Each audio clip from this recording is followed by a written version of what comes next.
what's up? Welcome to Screen Smash. I'm your host, Dan Morris. And with me this evening, I have the ever lovely bunch of coconuts, Louis Reza. Coconut. And all the brown jackets, Jake Brown. That's me. Hi. And the salt mine that is Maria Kinnun. All the salt and pepper. Wait, there's pepper in the mine now? Yes. Shut up, Louis. That's it. One of these days, I might get Louis to intro himself without just making random noises, but blowing out I don't everyone's know ears. if that'll ever happen. Never gonna happen. One of these days. He's like, hi, I'm Louis. One of these days. Coconut. All of this is getting cut out. But anyways, tonight. No, it's not. It's staying. Tonight on Screen Smash, we are going to talk about Microsoft winning the FTC No, we're not. trial. It's gonna let you get all the salt out, Maria. Just let it happen. Specifically, you're gonna talk about it, Maria. Let it Only happen. you. Yes, Maria, tell us. We are also going to talk about Limited Runs Showcase. Did you know they had one? I didn't, but it's a pleasant surprise. And to close us out, we're going to talk about games that hold up, and it's going to be a little bits and segment thingy with Jake. He's going to share some things with us about a game he's played recently. So to get us started, Maria, tell us all about Microsoft winning the FTC trial.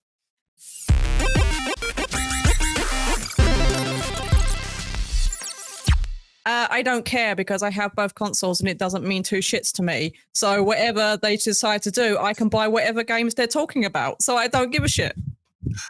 This is our support team. It shouldn't matter whether you own both consoles or not. Oh, man. Do you have an opinion about this? No, because I like the taste of chocolate. Okay. You asked my opinion. My opinion is I don't care. Okay, that's the opinion.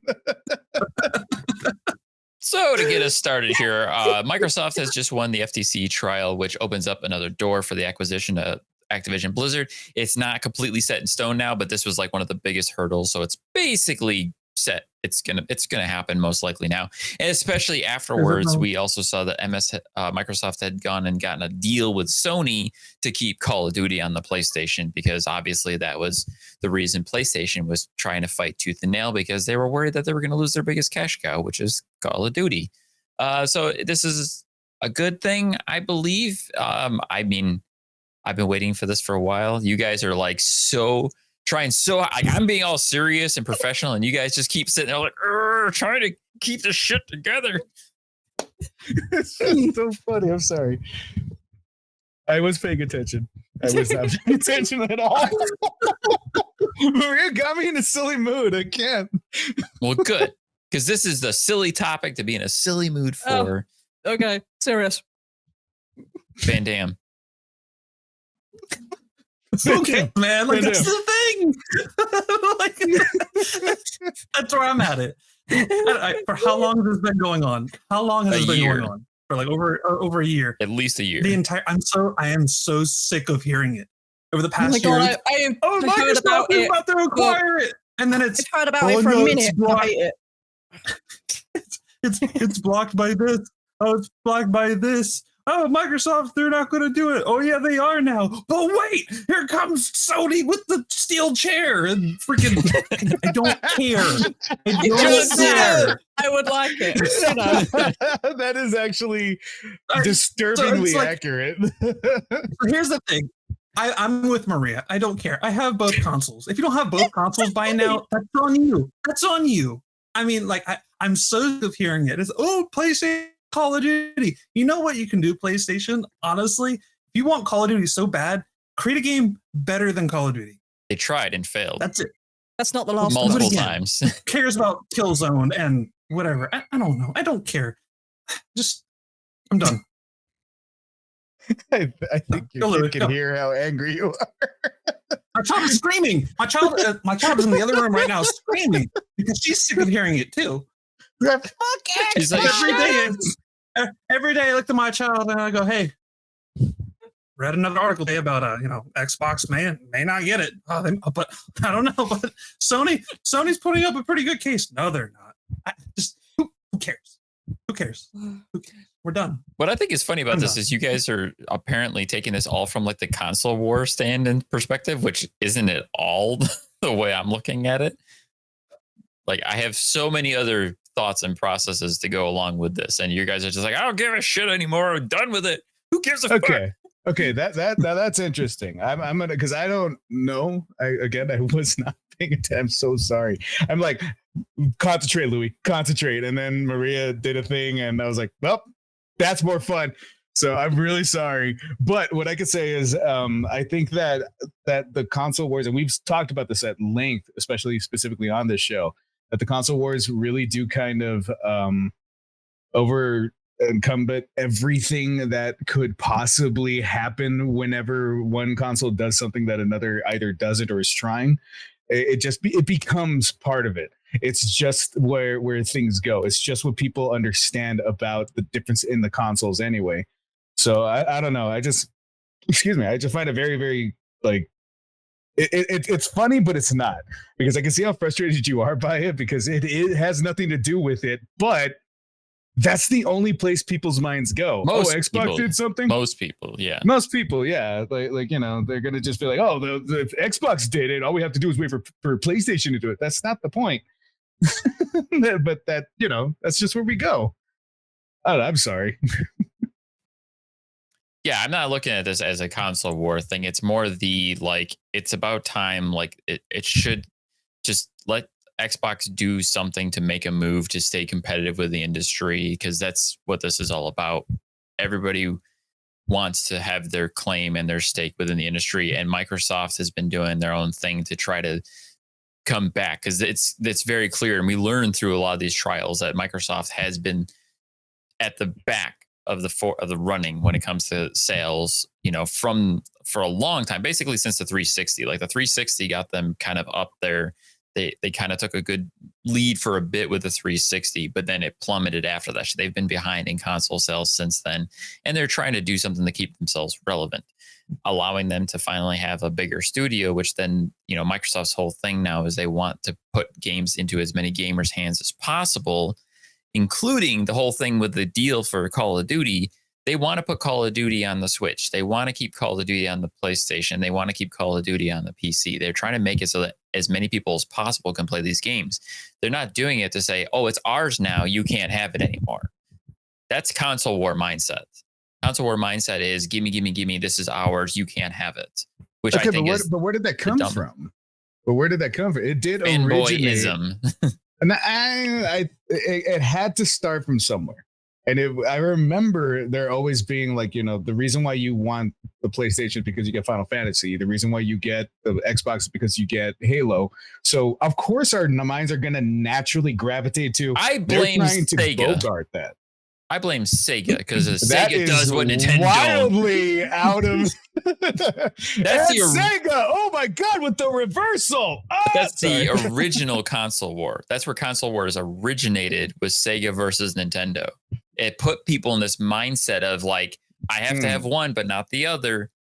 Can't have both. I'm gonna push back on that one. I'm gonna say it started with PlayStation and Nintendo.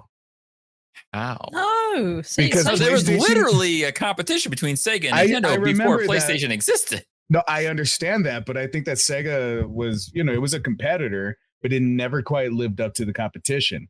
PlayStation is where it really, really started. And then not only that, the PlayStation itself is a console that was specifically started to go up against Nintendo. Oh, it started for Nintendo originally. Yeah, no. So the people that started it were also kind of going like, yeah, it's kind of like DreamWorks to Disney. We did this to spite you, but we also did it to show you how to get it done. So once the PlayStation came out and became the real rival to the Nintendo, that was when Xbox was like, you know what, we make computers, we could do that too. And then it became about the two power systems, which were Sony and Xbox, rather than the games, which would have stayed Sony, Nintendo. And then we started getting into a power kind of struggle. And now we're at that point where it's like PC is the master race. Like everybody just wants power rather than actual good games.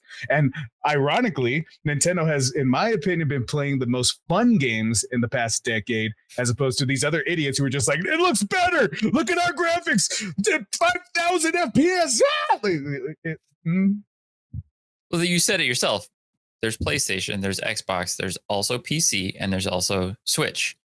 There are 4, at least minimum, places you can play video games. So why is the console war only Xbox versus PlayStation when there are clearly other competitors out there, but people don't talk about them so much when it comes to that mindset? Anyways, I'm pulling back because, again, I wasn't looking at this about the console war. But before we move on, there is one part of this that I thought was particularly interesting that I wanted to touch on, and that was a quote from the judge's verdict in the trial. Quote from the judge. She said, before the merger, a consumer wanting to play a Call of Duty console game had to buy a PlayStation or an Xbox, from Judge Corley. After the merger, consumers can utilize the cloud to play the device of choice, including Nintendo Switch, as well as Call it PC and Sony. The quote goes on to say, perhaps this is bad for Sony, but good for Call of Duty gamers and future gamers.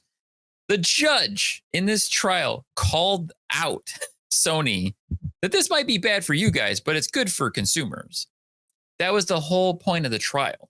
The FTC's whole standing was trying to say that this is bad for consumers. That was their whole argument. They were trying to say that Microsoft buying Activision creates a monopoly, which is bad for consumers. The judge said in her findings that she disagrees, that that's not what's happening.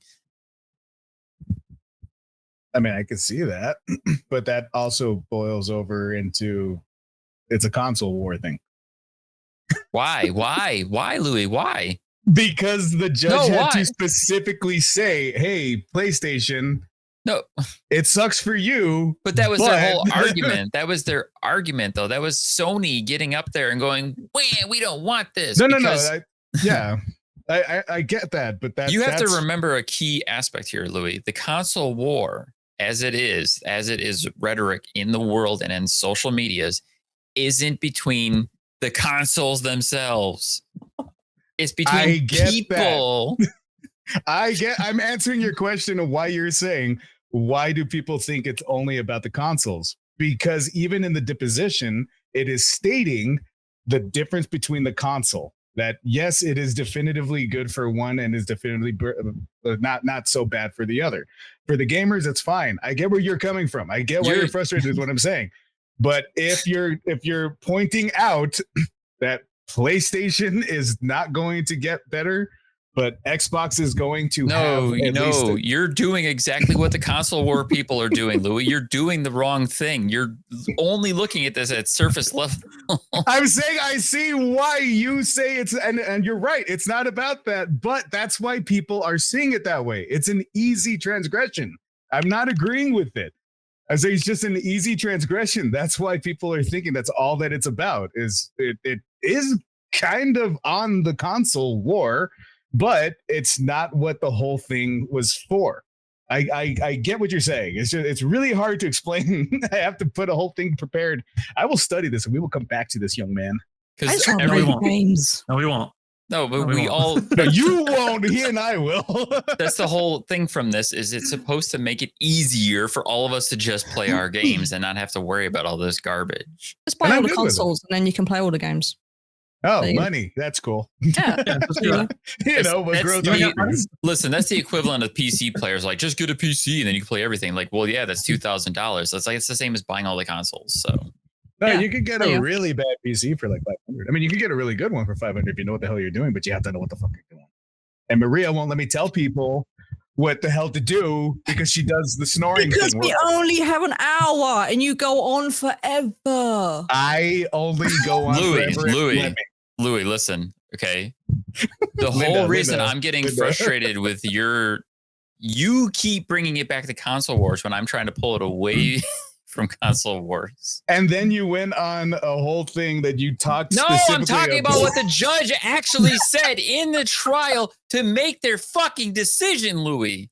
I hear you, but it was Louis. You keep just bringing it back to that. I can't anymore. All right. Mom, Louis, Dad, you're stop killing fighting. me. Please think of the children. Where's the screaming child? There is so much more to extract from this, and you're solely focused to talk on that specific aspect.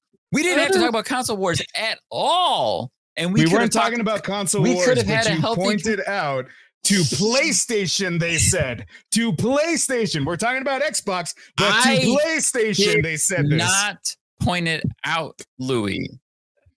I'm Roll the tape. I am Louis. I'm listening. Oh, you're not. You're clearly not listening. All right. Okay. Are you? Is this for Drew? Are you doing this for Drew? Yes, it's content. Are you just doing this just to piss me off for Drew's sake? No, I forget Oh. it. Forget it. We have so much more to talk about. Moving on, we're going to talk about the limited run showcase.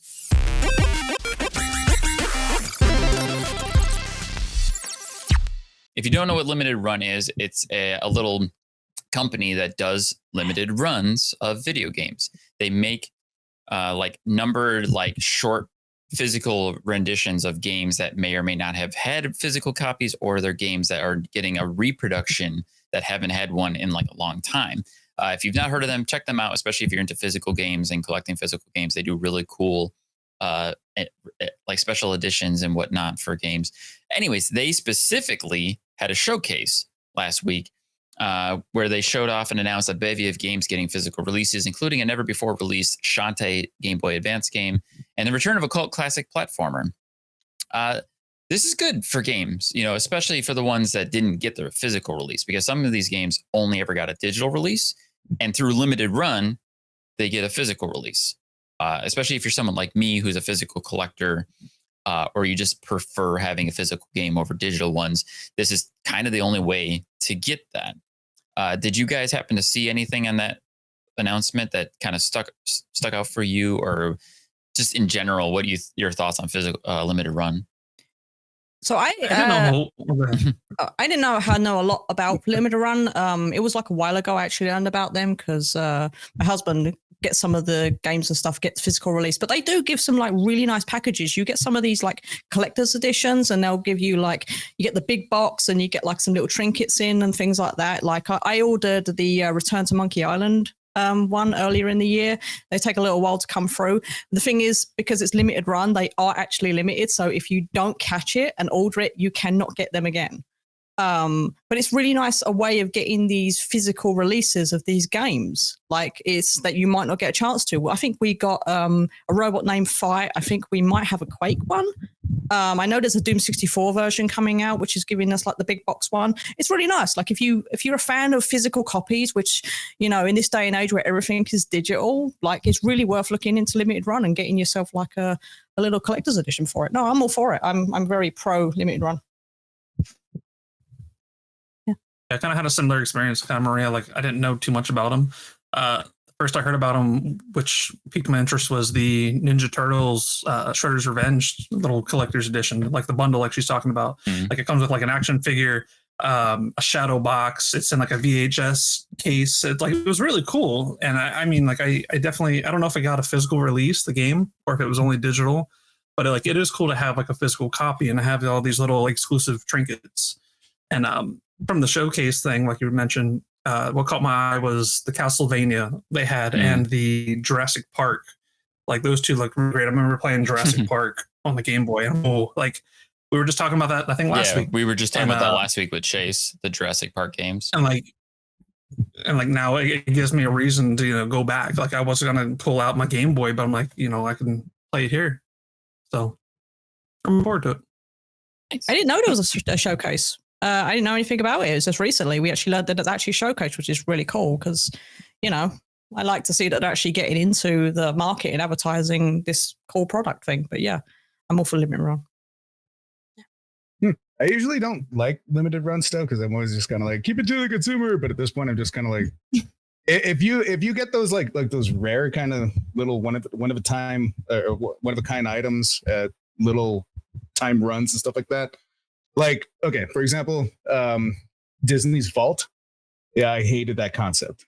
You can only buy these, every 20 years and blah, blah, blah. Because it's like, well, I want to show my kid what I grew up with.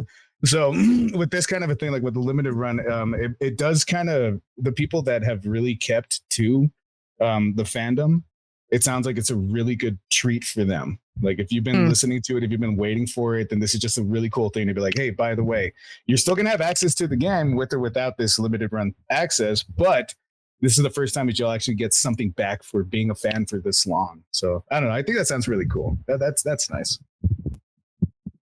Yeah, I appreciate limited run, and like unlike the Vault thing, Vault is Disney just being jerks, basically saying, here, you can have it for now. We're taking it back. You can have it now. We're taking it back. Whereas limited run is $70. Limited run is giving you the option to buy something that you couldn't before at all. Like they're going out of their way to package something in a way that you can acquire it in a physical form. I've gotten a couple of things through limited run too, and it's like really cool that like, especially games that typically only get a digital release, especially like straight to digital, like indie games. There's a lot of indie games that get limited run releases, and those are really cool. Or they do like really cool reprints. Like you said, Marie, I think you have Quake. That's like a reprint of Quake. Yeah. I got the Double Dragon Battletoads on the Nintendo cartridge. Like it's a reprint that they did of that game. I don't have the original, but I've got the limited run reprint, and it's a playable cartridge. And now they announced the Shantae. I watched the whole dev interview they did where the guy who makes Shantae, essentially, when the original game came out on the Game Boy, he had developed a Game Boy Advance game, but then the original Shantae didn't sell very well. So he couldn't get the Game Boy Advance version approved because the first game sold kind of badly. But now Shantae has gotten really popular since then. And then he went back and found all of his original files and code that he had and is finished making that game that he was making back in like 2003 or something. And it's a Game Boy game. It's an actual Game Boy Advance game, which is super cool to like, it's a new Game Boy Advance game. And for somebody like me and like Jake, like we have fond memories of the Game Boy Advance. And the Castlevania collection is cool because I actually bought that game digitally. I have it, but it's like, oh, now I could get like a physical version of it, which wasn't a thing before. Even to the point where, go ahead, Maria. I was just saying, it's also nice that it comes with little extra things that you wouldn't have had with any kind of physical release. You get like a little statue and a trinket and a book and an art book and stuff. It's like kind of going back to those old days where you got the big PC boxes, and you got something in them. I actually missed out on the Monkey Island Collector's Edition a while back, and I was pissed because it was a big box and it came with the statue, and you cannot get it anywhere. Like they sell it on eBay now, and it's like $400, and I'm like, you can't get it. Like if you do miss it, it's gone. So it literally is limited run. Yeah, I mean that's kind of the whole point. Yeah, but it is. It's nice getting the little things because you feel like you're actually getting a physical product rather than just a code. Yeah, I had actually ordered the limited run of the Switch version of Star Wars Force Unleashed. I think it was the collector's edition that comes with like a lightsaber.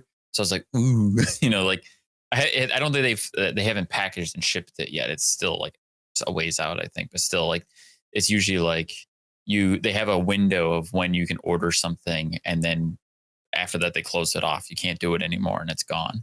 Was it Force Unleashed or was it Force Jedi Unleashed? Survivor? The original Force Unleashed. Yeah.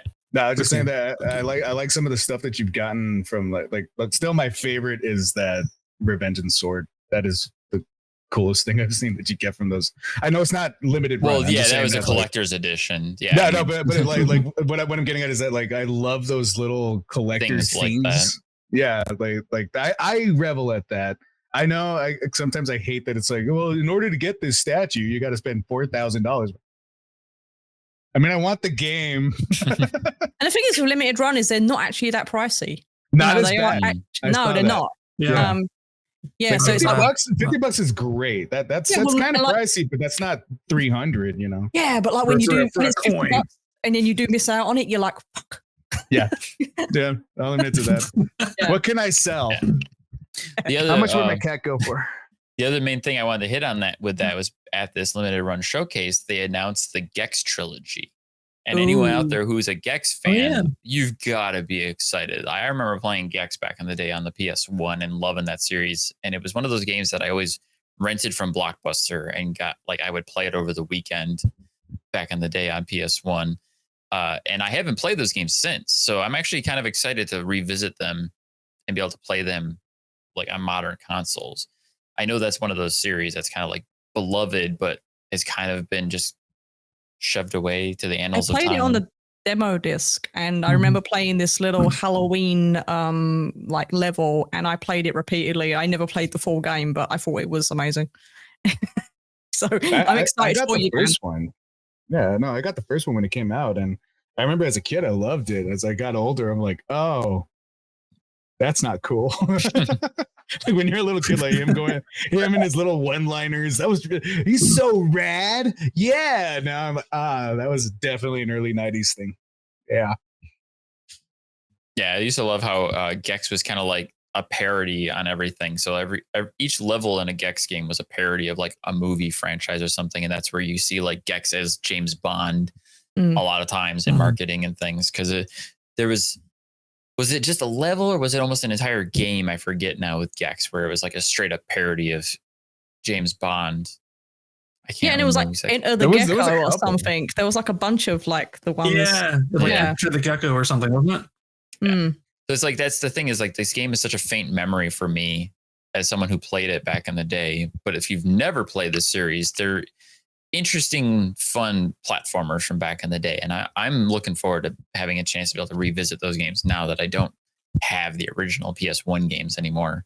And that's another thing too, is old games are hard to get a hold of nowadays. Yes, especially with everything going digital. Yeah. It's like once the company decides you're not playing it anymore, you're not playing it. So to have that physical copy come back is like, oh. At you, PT. At you, PT. Yeah. Yeah, PT trailer. Yeah. And unless you're like me and you still have your original PlayStation 1 from when you were a kid or your original Nintendo 64, or if you didn't have those things at all because you weren't born yet, you know, you're like, oh, I want to go track down an old PlayStation 1 and try to find these old games to play on this old console. You might have a hard time finding it, or if you do find it, it might be a bit pricey. Like older games are getting really expensive now. Yes, they are. Especially the really popular games. The more popular, the more expensive they get. And it gets, it's like collected Pokemon. And Pokemon games, they're among the most expensive. Like freaking like 90 and up for a freaking Pokemon game. It's insane. Yeah. The original Pokemon games they go for hundreds of dollars. It's insane. Yeah. I see those games now and I'm like, man, I sold that game for like $20 and it's like $300. It's like, holy shit. Right. And now the Pokemon games are basically the new FIFA, and you get one a year, and it's like, all right. Some of them are great, some of them not so great.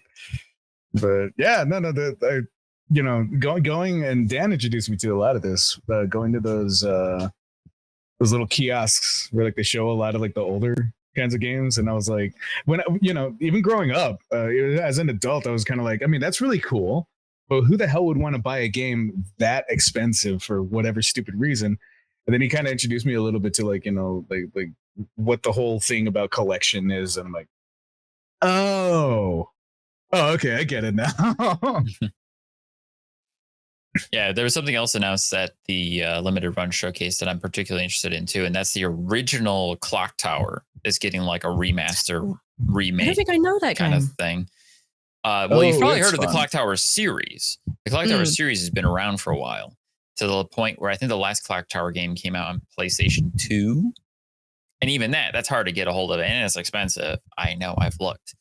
The original Clock Tower was one of those like OG survival horror games, like before Resident Evil. So it was like Clock Tower and what's the other one? Alone in the Dark. Alone in the Dark.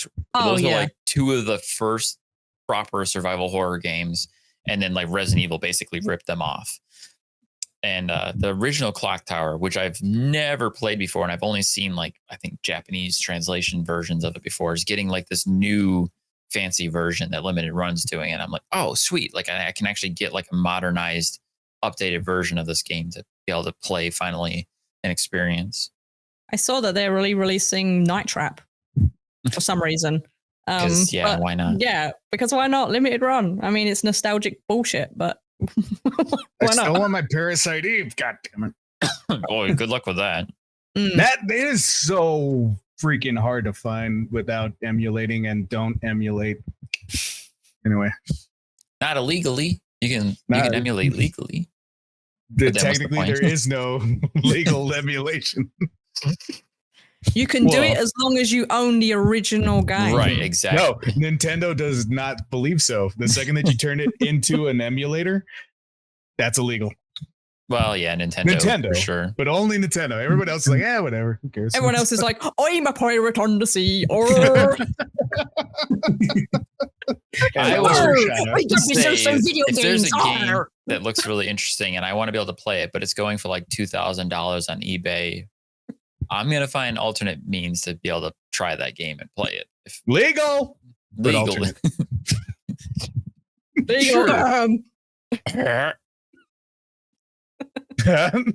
Anyways, Limited Run is fun. Limited Run is good. Check out that Limited Run showcase if you have any interest in the physical copies of games that typically don't get them, or any of the games that we mentioned here tonight. There's definitely some good stuff out there. Some of it's really obscure. Some of it's like really random indie games you've never heard of, but you might find a gem, diamond in the rough kind of thing. I mean, I would recommend that you follow Limited Run on social medias and stuff, because a game might pop up that you really want and you will miss it. So I've done it many times. So yeah, I would follow them just in case something does come up. Limited Run actually did the collector's editions of the new Dead Space remake. Like they handled all of the collector's editions for Dead Space specifically. And it came with like a helmet of Isaac's. Yeah. That was Limited Run that did that. They're getting more and more mainstream. And for the most part, Limited Run only does Switch and PlayStation games, but they're starting to doing a little bit of Xbox when it comes to the current gen consoles. Yes. So that makes me happy because I always want, the Xbox option, but I've gotten PlayStation as well as Switch games through Limited Run as well. Moving us along to our main topic of discussion tonight is going to be games that still hold up.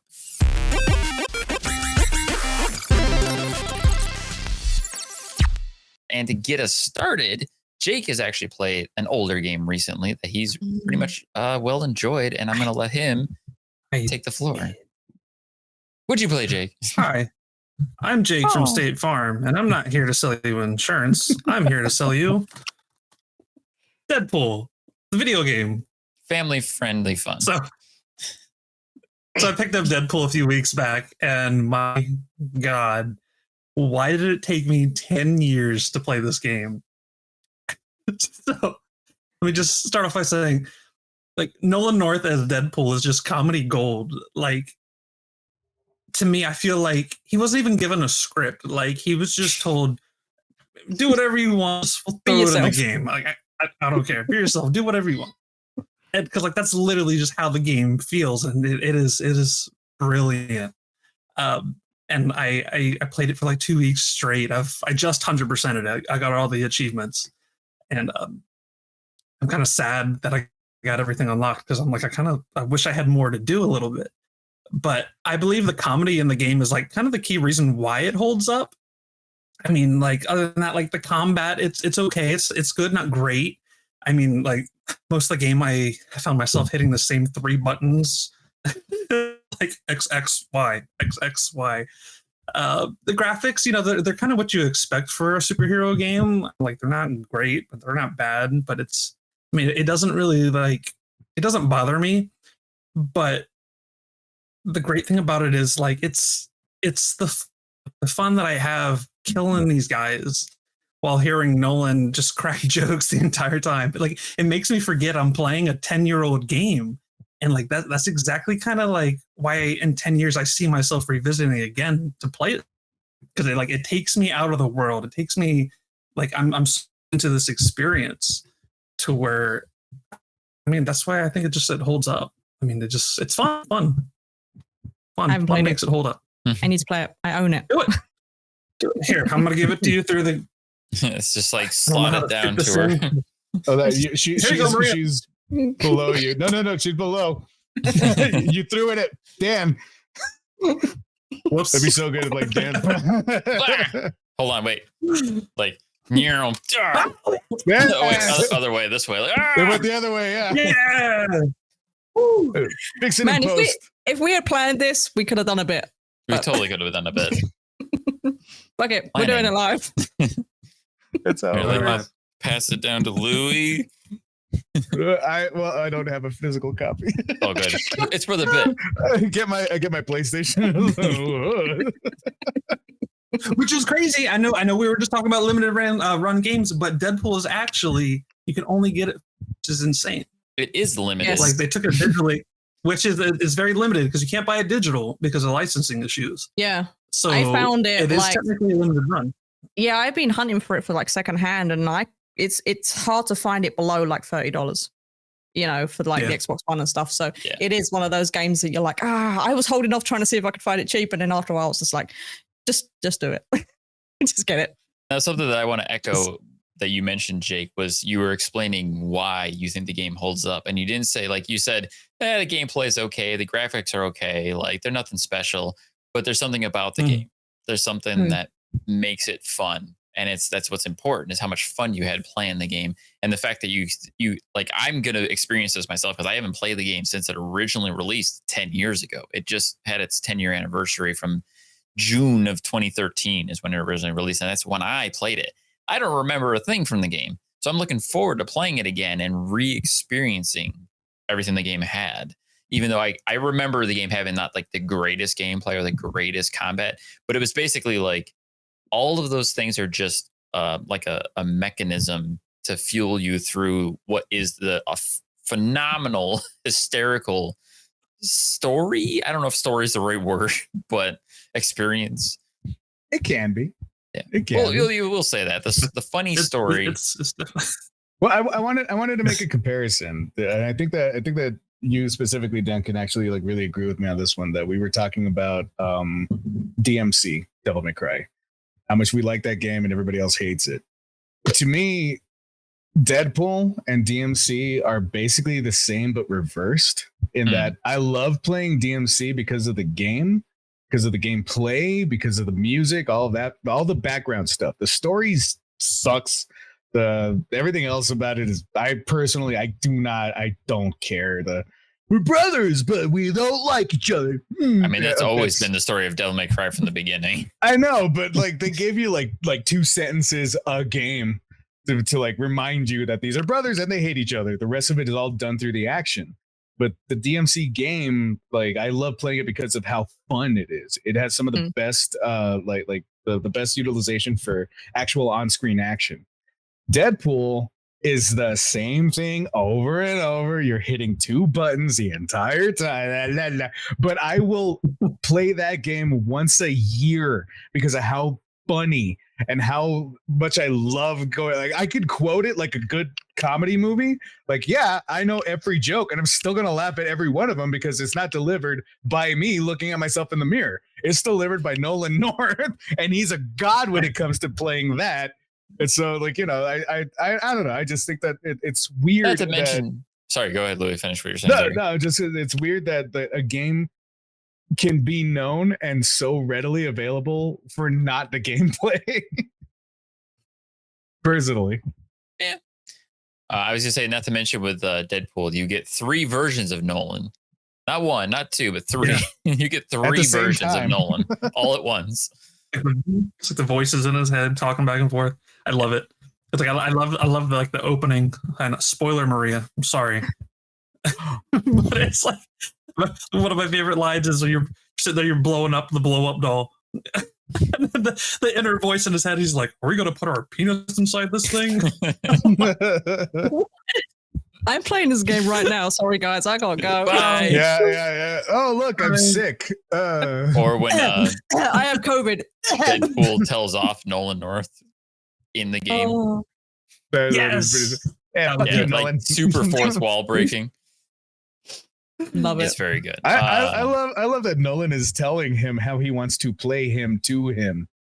I thought that's a great little joke. It's like, how pretentious are you to be like, yeah, so I think your character needs to be like, I am the character, asshole. Like, I just thought that was really cool.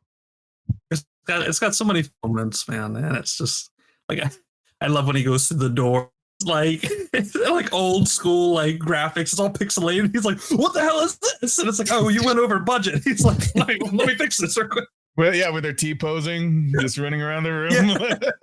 So I want to give a shout out to High Moon Studios, which is the studio that developed this game, which before Deadpool, they had made the amazing Transformer games, War of Cybertron and Fall of Cybertron. Those games are phenomenal too. They still hold up, I would say.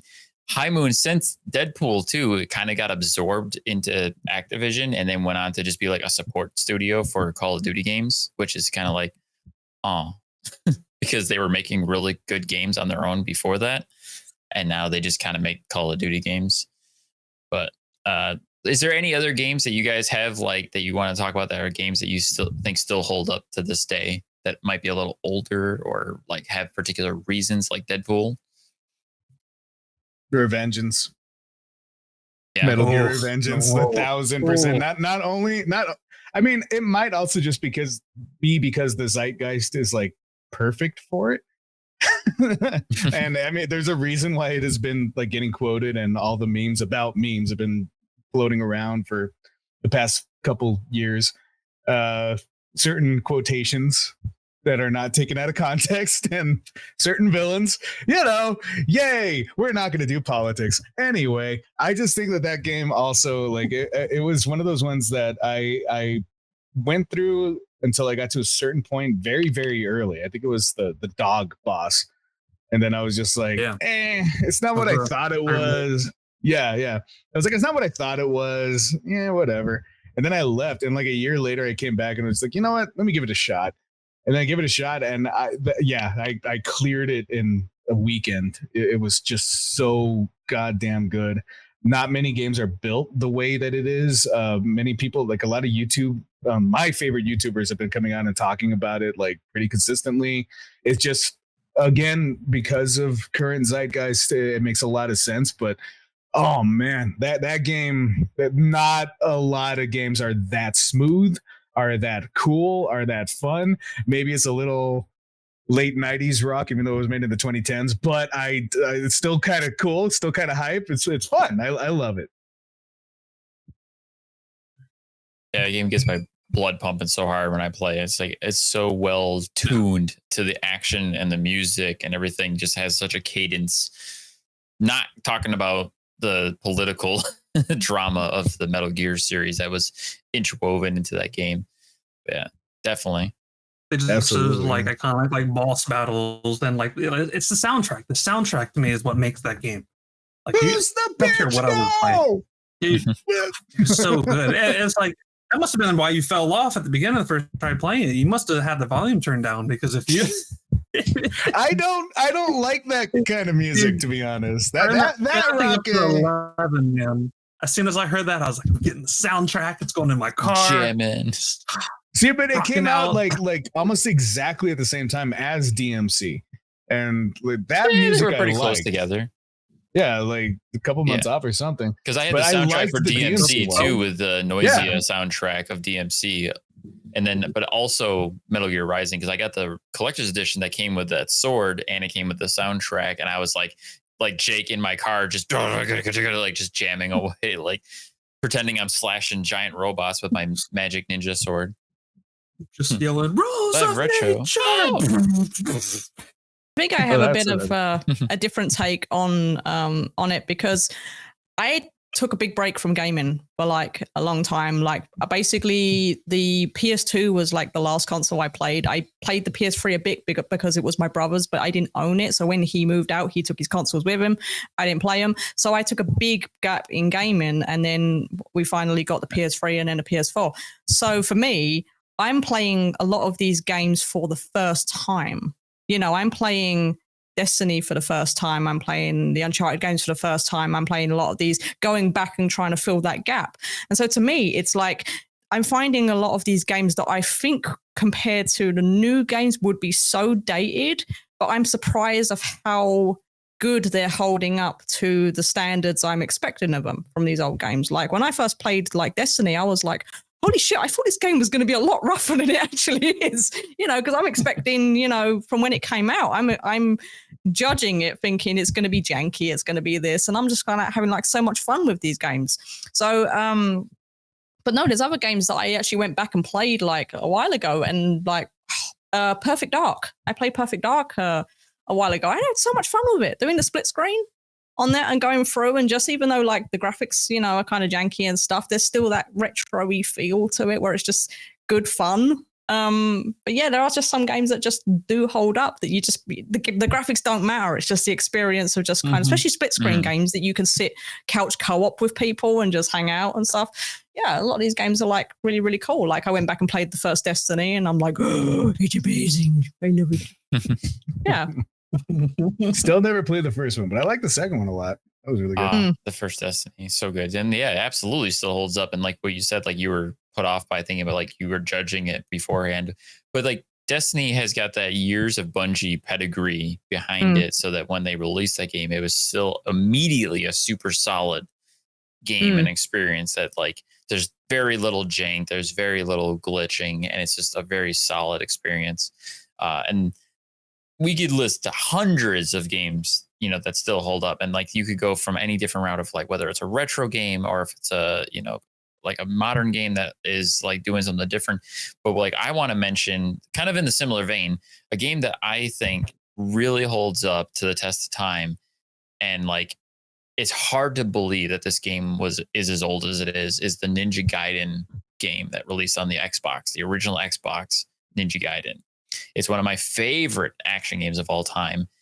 You can still play Ninja Gaiden Black on the current consoles. You can play it as it was originally when it came out in 2002, 2003, I want to say. And the graphics in that game are freaking gorgeous. Like they were doing stuff with that game, with the visuals well in advance to anything else. And you would be surprised looking at this game that it was actually an original Xbox game. And it's since they did the versions that are current gen, they have up-resed it, so it's full 1080p. But a game back at then, it had 60 FPS. It's buttery smooth. It's got some of the best action out there, and I can easily go back and play the original Ninja Gaiden. It's even better than the re-release. They did a remake. They did a re-release of Ninja Gaiden as Ninja Gaiden Sigma. It's not as good. The original version of Ninja Gaiden is better than the re-released, like remake version. I don't know how they messed that up, but that's what they did. I think I only played Sigma. Black was first, you said? Well, there's Ninja Gaiden and there's Ninja Gaiden Black, which was kind of like the complete edition back then. Like it had all the added extra content. So Black is still basically the same game, just they had different wording for it. Yeah, Sigma was the PlayStation version of the game because Ninja Gaiden originally was an Xbox exclusive for a number of years. And then it got a PlayStation port in the form of Ninja Gaiden Sigma. But when they made the port, they didn't have the original code anymore because the guy who made the game originally had left the company. So they basically kind of like hodgepodged it back together and filled in some of the blanks. Yeah, it's not as good. I don't think I've tried out the Sigmas. I know I sucked back then, but I feel like I suck way more now. I couldn't get past the first, like there's that group of ninja before you get to the boss, the first boss. And I know that the first boss is a nightmare. I'm already prepared for that. But right before that, there's that damn room. Nope. That was the other thing too. Was like Ninja Gaiden was like the old school Dark Souls. Like you would say Ninja Gaiden when you're talking about hard games. Now it's Dark Souls. It's kind of like the staple for hard games. But that was Ninja Gaiden back in the day. They're still pretty damn challenging games. I still don't understand, why does a guy that massive need nunchuck? Because nunchucks. Why? Why wouldn't he use nunchucks? Give him, I don't know, the hammer or a sword. No. You give the biggest, buffest dude the fastest weapon, and he's really good with them, and I hate it. I'm like, damn it. The best part too is he's not like a real boss to either. He's just your trainer. No. He's your mentor. Yeah. I remember beating that for the first time. I go like, what? It's like, you're my friend. I don't want to meet my enemies then. Can I get through the first level, please? I had the same problem with Wolong. Oh yeah, Wolong. I can help you with that. But anyways, I wanted to go over a quick short list of like games that I think still hold up. To include, I'm trying to limit myself to games that have released like in the last 10 to 15 years, and that's mostly like I'm looking at games like Gears of War. Like Gears of War is still a blast to play. It still looks fantastic. Uncharted 2, I think, is one of like the best of that generation. It's easily one of the best Uncharted games in my opinion, and I think it still has one of the best overall play, like from how the game flows and how the play style is and how it operates, and the best story in my opinion. And then I also want to shout out Metroid Prime from the original GameCube. Hands down, one of the best, like any Nintendo game that's not like straight up like a kid's like Mario or Mario Party or anything, because Mario is timeless. It's really hard to follow the Mario game because it's just hop, hop, hop, jump, jump. Like there's not a lot of depth to a Mario game. But like Metroid Prime, I could easily pick up and play any day. And it's just like, I can't wait to sink my teeth into the remaster because I hear the remaster is just phenomenal. I could easily go back and say even more like Donkey Kong Country, but we won't go that deep for this one. I was thinking the same thing. It's like, could you go like obvious and be like Half-Life? Like, yeah, obviously. Half-Life, you guys will see. All right. Yeah, I mean, you could easily go like, Final Fantasy VII, Chrono Trigger. Like there's so many games. We need to talk about the ones that like, all right. So maybe Revengeance should be pulled back a little. I mean, I'm okay with that because I look at it from like games that came out between the 6th and 7th generation, because the 6th and 7th generation was a big learning curve for development, and there's a lot of jank in that generation. Okay, I can see that. Did you have something, Jake? I mean, it's kind of like there's really no wrong answer if it holds up, because everybody kind of judges it differently. You know what I mean? That's true. It's like, I know, like you were talking about, like you said, like Gears of War and Uncharted. It's like when it comes to Gears of War, it's like, yeah, you can say like the graphics and, but it's like, to me, per that series, like I love like the first game itself. I love like the world, the atmosphere in it, like the dark horror vibes you get, and it's like no matter how many times I return to play a game like that game, like I have just as much fun as the very first time I did. So like to me, that's how it holds up. Yeah, there's the nostalgia factor there for sure. Yeah, big nostalgia and but replay value. I mean, replay factor into it. To kind of set some like standard and ground point, think of like a game that you might not have played when it came out, and then you try to play it, and you're like, oh wow, like this is not great. Because if you look at like the PS2 to PS3, Xbox 360, they didn't quite standardize a lot of like how you play certain games.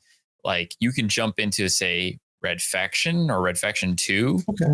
And those games, like their control schemes are batshit crazy. GoldenEye, like let's talk about GoldenEye. That doesn't hold up very well.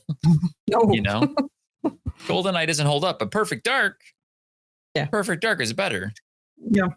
I can see what you mean, because I know I was really late into getting into the Infamous series. And so I bought all of them for the PS3 a few years back, and I went to try the first one, and like I couldn't get past the first hour, and like, everybody's like, it's a game though, and I was just like, like it's clunky, it doesn't look that great. So I mean, I guess I can see what you mean. I played the original. That's kind of what I'm finding with like going back and playing a lot of these games that a lot of people loved. Like I went back and, I played the Uncharted games for the first time in 2020, and it was like, oh my God, these are amazing. But then I also went back and played a lot of games that people recommended, and I was like, like I played the first Assassin's Creed, and I was like, ooh, it's a little rough. The first one is definitely rough. Yeah. Exactly. And that's why I mean, that's what I mean about games that hold up. It's like, do they still hold up to the standard of what games are expected today? And that's like, for me, I went back and I found them, and I was, I came off the back of the Uncharted series and went straight into Assassin's Creed, the first one. And I was like, oh, hot damn it. Yeah. Probably not the best movement from Uncharted to Assassin's Creed. Jumped into Assassin's Creed 2. You might have had a little bit more luck. Just go for broke and go to Castlevania. I mean, same thing. It was great back then. Now, yeah, like on the Castlevania front, like I'm happy to play the newer Castlevanias, but I have a hard time with the original Castlevanias because they changed those games over the years. Like the original NES Castlevanias are more straightforward, like action games, and they're hard. And then as you get into like Symphony of the Night and beyond, that's when they become RPGs and they get that moniker of Metroidvania because they both kind of share that system of like a big map that you open up different pathways, you level up your character. I can't go back to the old Castlevanias like I can to the like Symphony of the Night and afterwards. No. Anyways, there's a lot that you could digest and digress out of the topic, but it's fun to get into it, especially like I appreciate that Jake was playing Deadpool for the first time. The game is 10 years old and he was like, this game was super fun. Like, how did I miss this? How did I not play this game when it came out? And I love those experiences to be able to like experience something for the first time that's old, but be like, damn, that was fun. Like I had a good time with this game, even after 10 years. And I'm sure there's plenty more to do that with. I still do it all the time. Anyways, we're gonna wrap up the show unless Louis had something else you want to throw in there. I was just gonna say I do the same thing. Every once in a while, I started Legend of the Dragoon again. It's still good. Oh yeah, Legend of the Dragoon is great. So good. So yeah, that'll do it here for us at Screen Smash this evening. Thank you all, everyone, for hanging out. Thank you, Jake. Thank you, Maria. Thank you, Louis. I'm Dan, and we'll see you all next week on Screen Smash. Goodbye. Bye. Liars. Bye.